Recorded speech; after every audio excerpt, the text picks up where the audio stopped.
म्हणजे तिच्याकरवी नकळत एक व्रत घडलं गेलं आणि तेच व्रत म्हणजे एकादशी व्रत. कारण आजचा दिवस आहे तो द्वादशीचा. 3 दिवस उपवासी म्हणजे दशमी, एकादशी आणि द्वादशी 3 दिवस ती उपवासी राहिली. जेणेकरून पुण्याचा संचित तिच्या जीवनी तिला प्राप्त झाला आणि तेच पुण्य कामी आलं. आणि या रथाला हात लावल्यानंतर हे पुष्प विमान अगदी देवलोकी जाऊ लागले. हे अगदी मूर्तिमंत सत्य देव तुम्ही म्हणाला 3 दिवसाचा उपवास दिवसाची घडला. हे एकादशी व्रत, हे एकादशी व्रत वैकुंठीच्या नारायणाचं, वैकुंठीच्या नारायणाचं. पण हे व्रत केल्यानंतर काय होतं राधे? अहो, हे व्रत केल्याची फलश्रुती या जगात फार वेगळी. अशी कोणती? ज्या भक्ताने हे व्रत केलं ना, म्हणजे हरिदिनी व्रत, हे व्रत ज्याला आचरणात आणलं त्याला सदैव वैकुंठ प्राप्त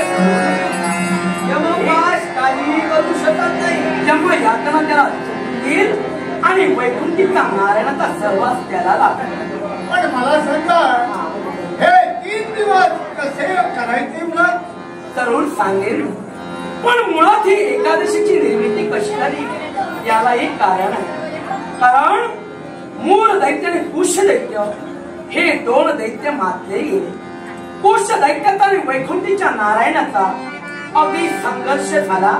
त्या संघर्षात कुश दैत्याचा शेवट वैकुंठीच्या नारायणानं केला आणि याचा राग अगदी मूळ दैत्याला आला. पण देवासमोर आपले पराक्रम बोल ठरते याची त्याला खात्री होती. म्हणून शंभू महादेवांची एकनिष्ठतेने भक्ती केली आणि 60 सहस्त्र भक्ती करून अमर आणि अचिंत्य वर अगदी त्यानं प्राप्त करून घेतला. आणि या विश्वात कुणाही पुरुषाकडून म्हणे मला मरण येत नाही असं वरदान त्यानं मिळविलं. तेव्हा त्याच वरदानानं तो मूळ दैत्य अहंकार मंडित झाला. पराक्रमाची अभिलाषा वाढली आणि त्यानं थेट वैकुंठीच्या नारायणाशी संघर्ष दिला. हा संघर्ष 10 वर्ष सहस्त्र संघर्ष चालला. त्यात वैकुंठीच्या नारायणाला क्षीण आला. म्हणून अगदी त्या द्वंद्वाचा त्याग करून वैकुंठीचा नारायण अरण्याच्या ठाई गेला आणि केवळ त्यानं आपल्यातील क्षीण अगदी एका शिंकेद्वारे तो बाहेर काढला आणि तो देव निद्रिस्त झाला. पण घडलं ते वेगळं. त्या शिंकेतून म्हणजे क्षीणातून एक सुंदर स्त्री निर्माण झाली. शुभ्र वस्त्रधारी स्त्री. तिच्या हातात तिला अगदी 4 हात होते. 4ही हातात आयुध होते. एका हातात तलवार, दुसऱ्या हातात ढाल आणि मागील 2 हातात धनुष्यबाण अशी तिची रचना होती. आणि त्याच वेळी तिची निर्मिती झाल्या क्षणी अगदी देवाचा शेवट करण्यासाठी मूळ दैत्य तिथपर्यंत आला.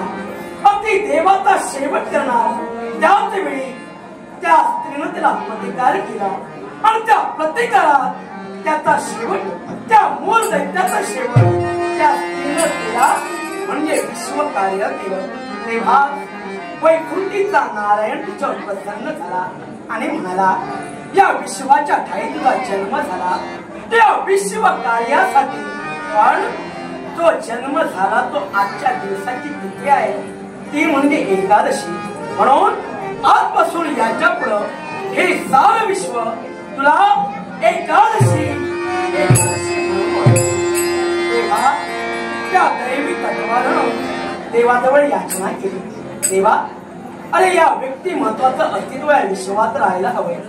दैवी तत्वाचं महत्व राहायला हवंय. आणि भगवान, तुझ्या भक्तीचं आणि माझ्या तत्वाचं महत्व या विश्वात कायम राहायला हवंय.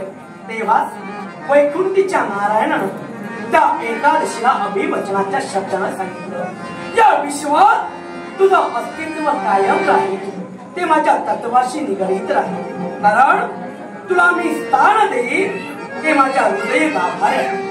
आणि याच विश्वात केवळ या देवाची भक्ती केली जाईल ना, ती म्हणजे एकादशी व्रतानं. आणि त्या व्रताला नियमही तसे ठेवले गेले. असे कोणते? तो भक्त हे एकादशी व्रत आचरणात आणील ना, तो भक्त दशमी एक भक्त म्हणजे एक वेळचं जेवण आणि निराहार राहून एकादशी पूर्ण निराहार म्हणजेच पाणी आणि अन्नही ग्रहण करणार नाही.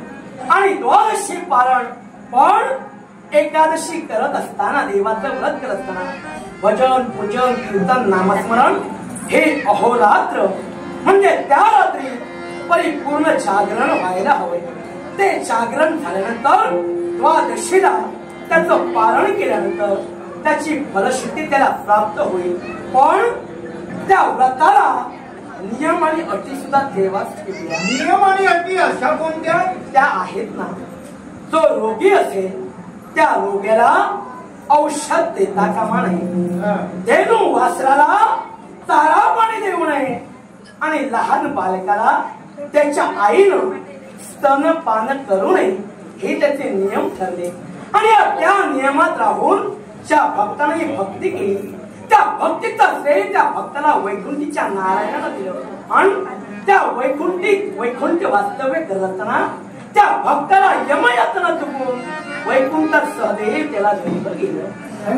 अशी त्याची फलश्रुती होईल. हे गुताहो, आपल्या मुखावाटे हटीने व्रताचं महत्व, त्याच्या हटीचे नियम पूर्ण